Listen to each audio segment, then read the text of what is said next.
Oh. All right, so we're just going to... thing is about these questions, about this bit, is it kind of happens organically. Because now we've kind of... we've just been talking about plans for the future.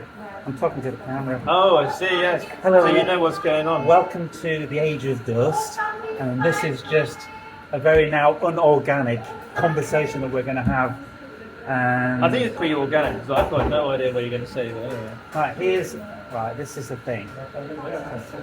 What does this mean to you? It's a sentence that came up at Speaker's Corner, so it is relevant.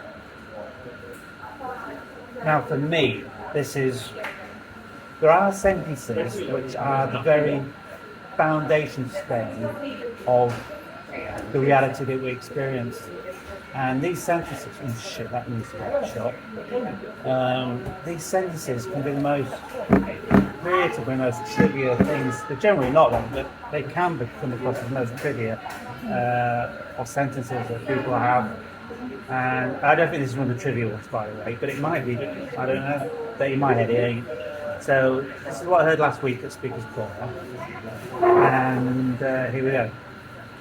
If we have freedom, we won't have religion.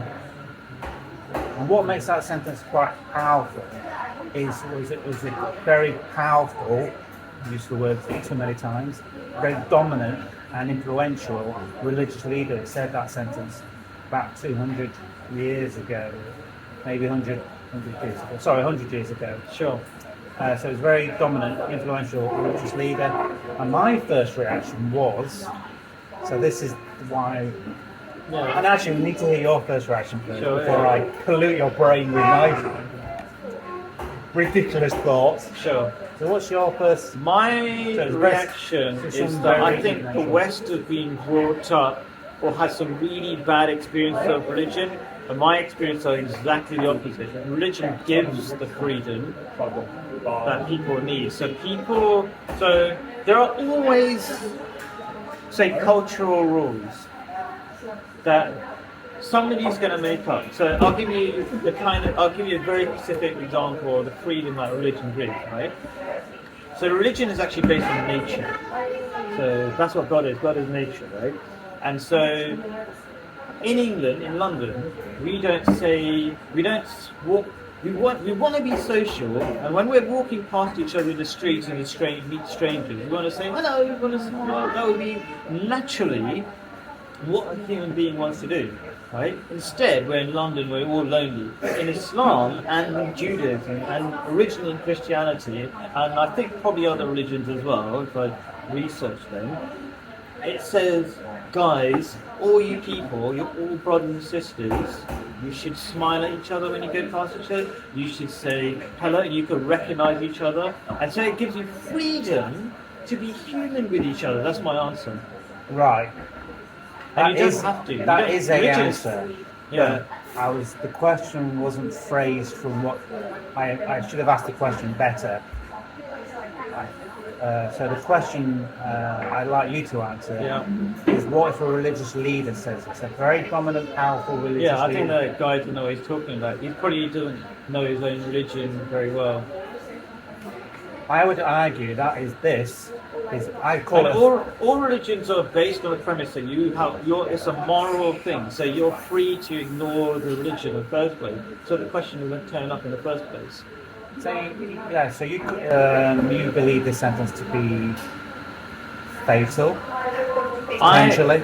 I do actually, because this sentence tries to throw out all the beautiful social connecting teachings of these religions, and the result is the loneliness epidemic in London, which is fatal because we're social, we need to be social, and people are not talking to their neighbours, or they're not really connecting with people. So that's why it's literally fatal. Yeah. It's fatal. All right. So my reaction to this when I first heard this was this: this would justify. This isn't a sentence. This is a formula of how to react when faced in a certain situation. As a religious leader, the certain situation would be if If Who's the religious leader? I don't Is want he to say anonymous? that Oh, okay. because it would potentially. Okay, cool. It's all right. It would change the subject. Sure. I would argue it's virtually every religious leader. That's one of the main reasons why I don't want to name one particular religious leader. Because I'd imagine. My religious leader would say something like, "You are free."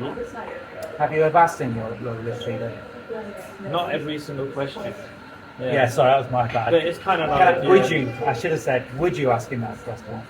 I'd only ask questions that make sense to me, because that question doesn't even make sense to me from my perspective. What if it makes sense to him? I could ask him. It's basically, maybe you're asking, would you be scared to ask that question? Definitely no, because we have, like, I'm part of a very organised mystical group. We have a TV station where people ask anything they want all the time. Wow. And they ask all sorts of weird questions that sometimes don't even make sense. So asking a question like that is like no big deal. I'd like to ask it then. If you want. Yeah, sure. Yeah. So, oh God, I was gardening. So, I would say, so it's a formula as I was saying a moment ago, and it's a formula where if you, as a religious leader, you feel obligated, Obligated. Thank you. But obligized is way more cool. Just make up words. Dyslexic. Yeah. So that word I tried to say a second ago. Yeah. You would, because it's formula, and you have a duty as that leader, which I'm calling a religious leader, but as a leader, to act upon this formula. And the formula would mean that anything in your community, which means anybody, the human beings that you call you're the flock area, if they become more musical or start creating music that they feel is not necessarily independent of the religion, but independent of what the religious leader is allowed or is allowed within that structure, you would therefore feel obliged to act using this sentence, because it instantly comes as freedom. That individual woman has freedom to slightly change their perspective and status in that particular structure of religion, and therefore you feel obliged to curtail anything. And if you have this, you'll be so sensitive to anything that anyone does that your reactions could build up to quite, at the end of the day, could be quite. You could end up attacking your own flock. I hate that word, but I think it's a word that some religions in the West. You're not the leader, but you're a member of the flock, as it were, and you're saying, would people feel controlled by the norms of that community, that's religious community? The religious leader of that community, yeah. And that's one of the minimum things, which is your religious leader would become overtly sensitive, potentially, to anything that's could be classed as freedom. As soon as it's classed as freedom, because the next part is we won't have religion, that means it's a direct attack. Any little thing that's of a human being of the flock that's slightly different will be seen as a direct attack to that religion. I'm not saying all religious, by the way, leaders. I'm just saying potentially even a small group is dangerous. Sure. Because the minimum that would happen as a reaction is that you would have to persecute that individual slightly, or slightly nudge. I know where you're getting at. Right? One more thing. Okay, So the little thing is to nudge them into the right direction, or just outright saying you can't be like that. And the worst of it is that you would feel obliged to kill that person or that group of people that have adopted that. Sure. A massacre. Yeah. Or even worse, you turn a blind eye to a massacre. Sure. You could be. Sure. So in certain groups that could be possible, because I don't know every cult, every religious group, blah blah blah, but not from where I am, because from where my upbringing is our particular. Okay, so I'm in a maybe unusual group. I've tried to explain it to you in the past, but it's kind of mind blowing, isn't it? Like you had acquainted. yeah, it's kind of like we've got like a pope-like figure called a Khalifa, which is an Islamic leader. Right? I'm not going to start blowing minds right now, but let's basically he's an international leader and you've got lots of imams underneath and a whole massive structure, right? Okay, that for since the beginning, whatever, since the first Khalifa, they've always been like, go and ask us any questions, and if you want to go, go. And if you, but like, it'd be good for you to understand, and don't even like, in terms of the question that you had there, you said, will you ask that question? In a way, that question has been asked in many different forms. Like, there was something about getting people to convert. It's like, they don't have to convert. Like, just tell them the truth. It's up to them what they do, something. It's very relaxed. And so what I'm saying is, in short, is that people in the West have a very different point of view in terms of religion or experience religion than I have. So when I listen to this, I go, the question almost doesn't make sense. Because you're already free. You're already free to come in, come out. People, but there are people because of their cultural. Am I bumping too much? I shouldn't bump. Okay, I'll stop there. I'll do this so I don't. All right. There are people from my family who kind of left the religion, right, and they felt controlled. Right? Even though nobody was telling them anything. Actually, no. Their parents were saying, like, "Oh, we feel embarrassed," stuff like that, right? Okay. So it was not a religious thing. It was more like a cultural thing. And there are strong pulls. If you're part of a community for your whole life, I'm trying to control my hands.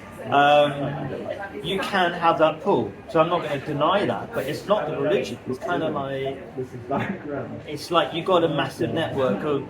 So my sort of community that I'm religious community on part, we do so many activities. Like after this meeting, I'm going to have an online meeting about organising water wells for places in Africa, like the training session. Like there's a whole sense of activities and things we do, and you might miss that, and you might feel like, oh my gosh, if I leave that, then I won't be able to do that. But that's not even true by itself. You could say, you know what, I don't want to be a Muslim anymore, but I want to still make water wells in all over Africa, and they'll probably say yes. Yeah. So that's kind of my answer. Does that answer anything? I think it's kind of you you're kind free. Everybody's free is my you're answer. rephrasing your earlier statement. Yeah, for me, it's like this question doesn't make sense because we're already free. Which doesn't make sense. Yeah. I think that is very significant. It doesn't make sense in my experience of religion. Because the question isn't. I think what's happening is that you're adopting. I'm not asking you to think of this question from your perspective. Ah, okay. I'm asking you to think this from the perspective of a leader. Doesn't give me any leader. No, but okay, I've Any already leader. said my religious leader doesn't mind if you leave and do whatever you want. So that's why that's another. I think I've answered it. yeah, I but, think you have answered it. Yeah. But do you see? You can see how dangerous as a religious yes. leader. But I also said that first of all, there could be all sorts of other religious leaders I don't know of, and I can imagine there definitely are cults. Wasn't it the Waco thing where we had to kill themselves or something? They were Christians, by the way. Yeah. So there's all sorts of groups, right? I don't know what they could be called them. They could be people who believe in aliens. I don't know what they believe in, right? Oh, sorry. I forget how humongous this thing becomes if I've heard that. Yeah. Okay. The beast. And I also agree that even within my kind of religious community, there are pulls, even if it's not according to religious teaching. There are social pulls, whatever. So yeah, there's all sorts of things. But yeah, what can I say?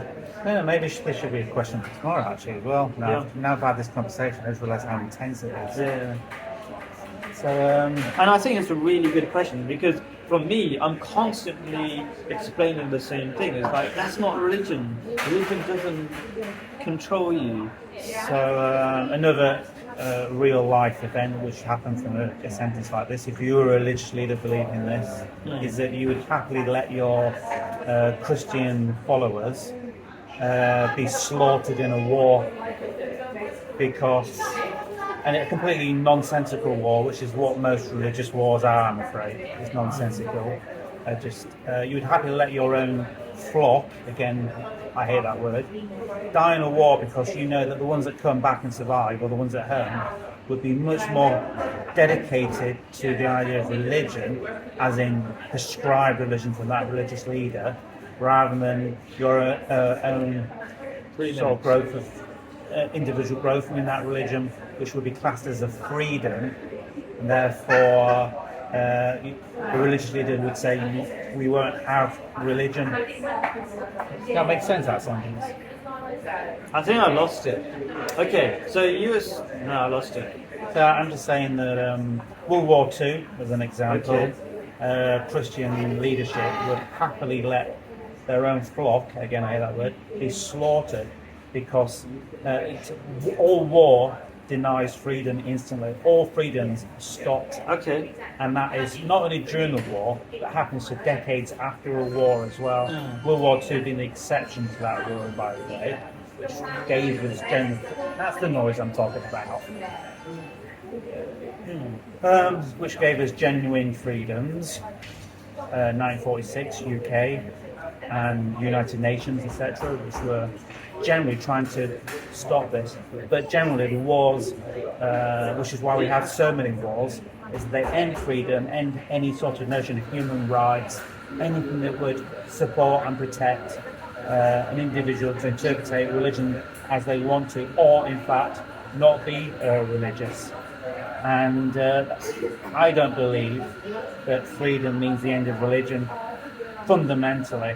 What it does mean is that religions can maybe morph a little bit, maybe evolve a little bit, but fundamentally you'll have a spirituality and you'll have a relationship with your God, whoever your God chooses to be. But that, in this formula, if your religious leaders believe this, you would be instantly regarded as a threat and instantly dealt with accordingly, whatever measures are appropriate or deemed fit, from mass slaughter to just maybe some casual abuse or some other sort of form of repression or censorship.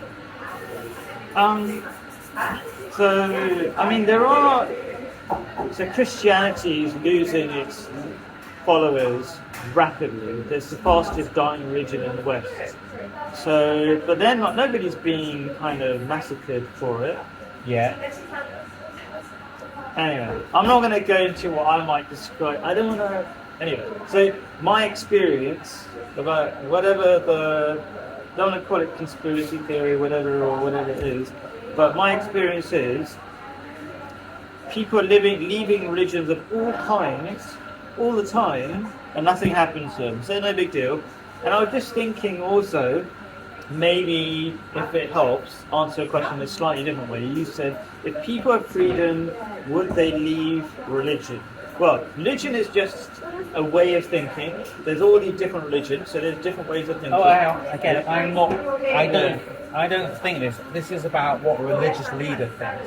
So you're speaking to a religious leader. I keep thinking religious leader mode. Yeah, you've got to. What is your? I like you to phrase it as if you're speaking to a religious leader, which is what I'm doing. I've got a hat on. Yeah, it's not me. Yeah, sorry.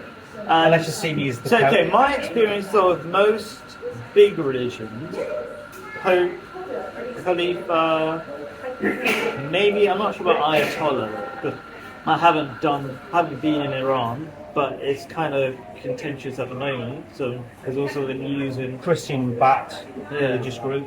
Yeah, so, yeah, historically, there have been some very forceful religious leaders.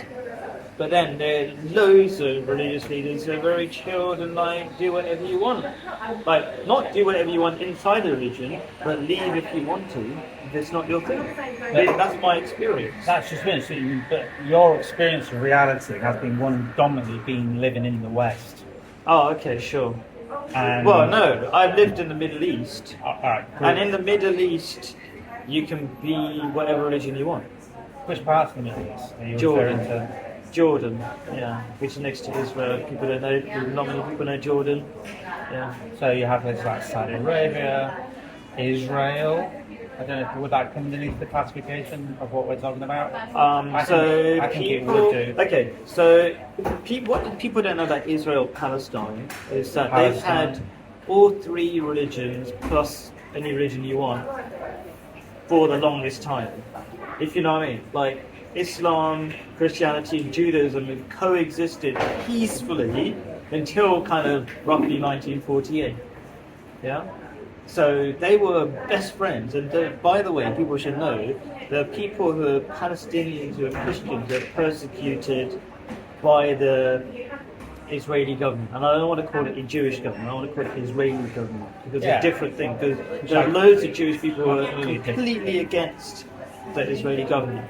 Yeah. So because they were brought up in Palestine or whatever, and they were best friends with all the Muslims and Christians. And a very, very important detail which we all need to never forget is that people born in that area are all called Semites. Semites, yeah. Semites. Yeah. Thank you very much. All of them are Semites. Might be Semites, I don't know. I think it's Semites. We'll do your rather than mine. Dyslexia. Semite sounds a bit something else. Anyway, I'm just joking. Yeah. A million apologies. I'm sorry. It's a dyslexic thing. It's not done on purpose. I was having fun. So from that region, everybody's classed as that. Jewish. Yeah, that's Christian, true.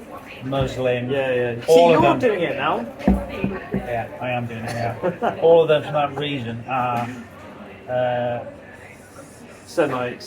Semitic. Actually, I'm not sure if that's true. I think Semitic means you're from the Jewish side, but we're Abrahamic.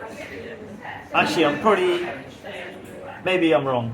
But it is from the same family. I think the Semite family is from Ishmael, and I probably might be getting the names right. And then there's a second half of the family called Ishmael and Ishaq. Anyway, getting all Abraham's two children, whatever stories, we'll go into that sometime. But yeah, basically you're right. Same root. So if